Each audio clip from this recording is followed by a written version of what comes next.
La vengeance est-elle nécessaire? Spider-Man a compris que la vengeance ne lui apportait rien. Le Punisher, lui, il l'a adopté. Mais pourtant, d'autres ne sont pas aussi absolus. Daredevil, lui, il avance sur la ligne, entre la foi et la colère, entre la justice et l'envie de faire payer. Il n'accepte pas entendre les gens souffrir. Il va donc régler certains problèmes seul, même s'il sait que son principe de moralité peut y être remis en question. Trois cas en apparence bien différentes, et pourtant bien plus proches que ce que vous pensez.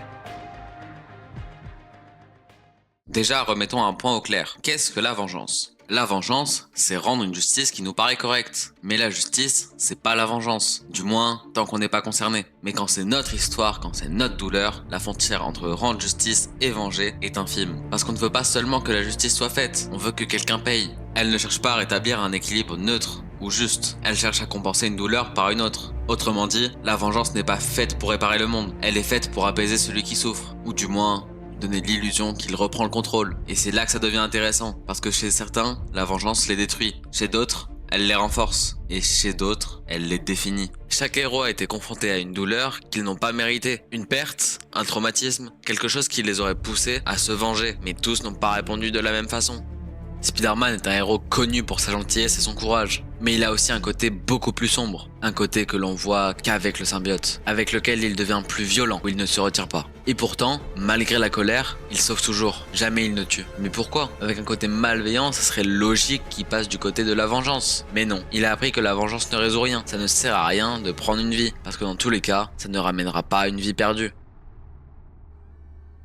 Daredevil non plus, n'y cède pas. Sauf quand il est au bout du gouffre. Sauf quand il est à bout. Et même quand il est à bout, il essaye tant bien que mal de se contrôler. Et en plus de ça, c'est qu'un simple humain. Il ne voit pas. Mais s'il laisse ses autres sens être aussi aveuglés par la haine, il peut en faire des erreurs et en être puni. Il a pleine connaissance des lois, donc il sait avec quoi il joue. Il marche sur la ligne jusqu'à ce que ça le dépasse. Le problème, c'est que quand ça le dépasse, il chute. Parce qu'à force de vouloir réparer le monde, il finit parfois par se briser lui-même.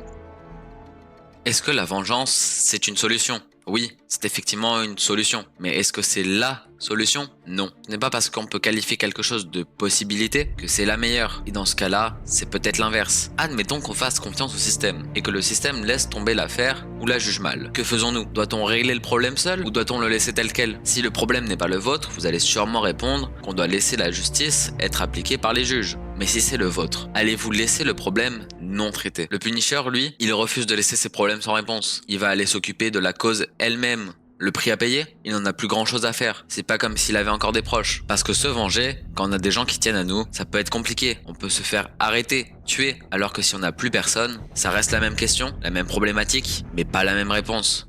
Ces trois chemins, celui de Spider-Man, de Daredevil et du Punisher, ne parlent pas seulement de vengeance. Ils parlent de ce qu'on devient quand on y cède ou quand on y résiste. Parce que la vengeance n'est pas un acte isolé, c'est un poids, plus qu'un virage, mais c'est quelque chose qui peut redéfinir toute une vie. Certains y survivent, d'autres s'y perdent, et parfois on ne sait même pas de quel côté on est tombé.